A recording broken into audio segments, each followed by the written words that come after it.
In this how-to video, you're going to learn all about functions. You can go slide by slide or watch the entire video. Slide 2 goes over what a function is. Slide 3 talks about domain and range. Slide 4 shows how you can use the vertical line test to determine if a relationship is a function.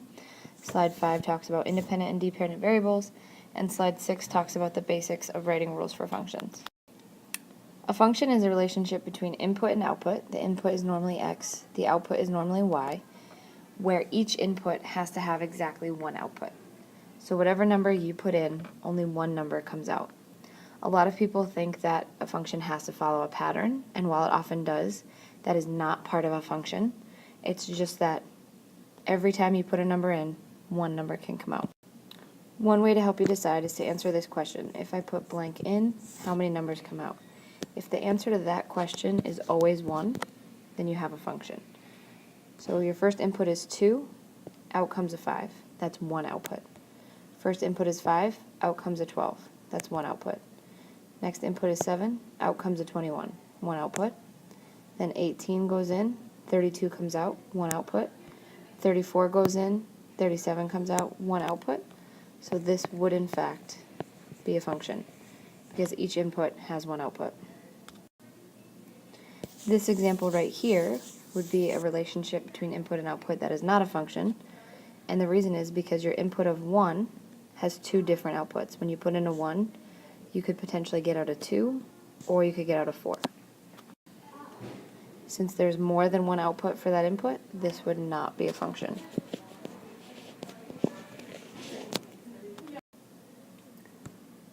So here's a relationship that's mapped out. So you can see that the input of 4 has one output of 17.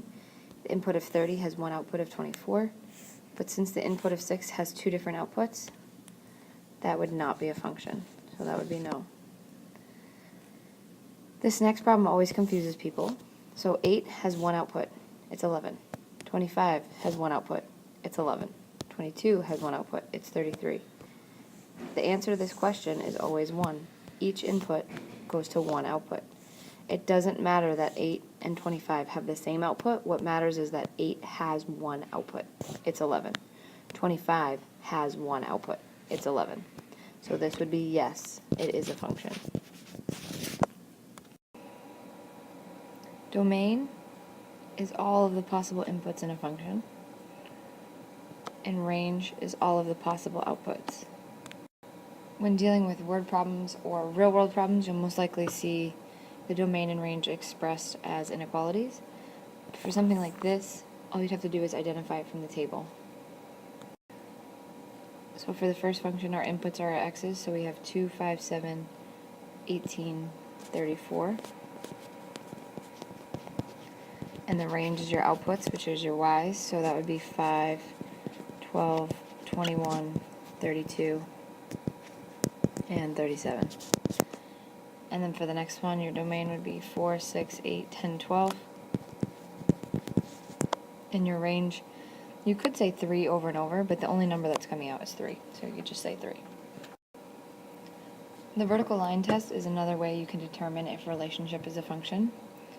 So remember that the key to being a function is that each input, which is your x, needs only one output. What the vertical line test says is that if you drop a vertical line anywhere in a graph, if it hits only once, then it's a function. So here's my vertical line, and so if I just move this along the function, like here you can see it hits the blue graph once. If I move it along, hits the blue graph once. If I continue to move my vertical line, what you're looking for is for it to always hit one time. If it ever hits more than once, then it would not be a function. So this vertical line would only hit the blue graph once. So yes, it is a function. Now if I bring it over to the red and I start to drag, you can see that it hits twice. Because it hits twice, I know right away it's not going to be a function. But the reason behind that is because, remember, x is your input. So let's say this x value right here of -2, it has two potential outputs. It has an output of, looks like -1.5, and it also has an output of 4.5. So the input of -2 has two different outputs. therefore it's not a function. And you can see as you move, all of these inputs have two different outputs. So the vertical line test can help you quickly determine that by seeing how many times does a vertical line intersect with a graph. So when dealing with functions, we know we have x and y. We also have input and output. So x is always our input, and then it's also our independent variable. Since they both start with in, it's a pretty easy way to remember it. And y is your output, and that's your dependent variable. Which makes sense. What you put or what you get out depends on what you put in. So one sentence that we usually formulate is that y, your dependent variable, depends on x, your independent variable. This sentence can always help you determine what your x and y really should be in a function. Let's say if you were dealing with like time and cost. Since those aren't x and y, you might want to know for graphing purposes or writing a function purposes which one actually matches up with x and y. So you could formulate the sentence that cost depends on time, and then that's your c and that's your t, and then since we know that y depends on x, cost would really be your y and time would really be your x. So that would help you if you were graphing or trying to write a rule for a function. When writing a rule for a function, you're trying to figure out how to get y based on x. So you want to know the math that's happening to x to get to y, and it has to be the same thing every time. It can't be like this time that you add 1 and then this time you add 3, because there's different things happening. So it has to be the same pattern or rule every time. So the first thing when you're writing a rule for a function is you always start with y equals, and you're just trying to see, okay, what's happening to x to get to y. So here I can see that if I double x, I'd get 4, and then 4 minus 1 is 3. If I double x, I'd get 8, and then 8 minus 1 is 7. And it works for everyone, so I know that my function is y equals 2x minus 1.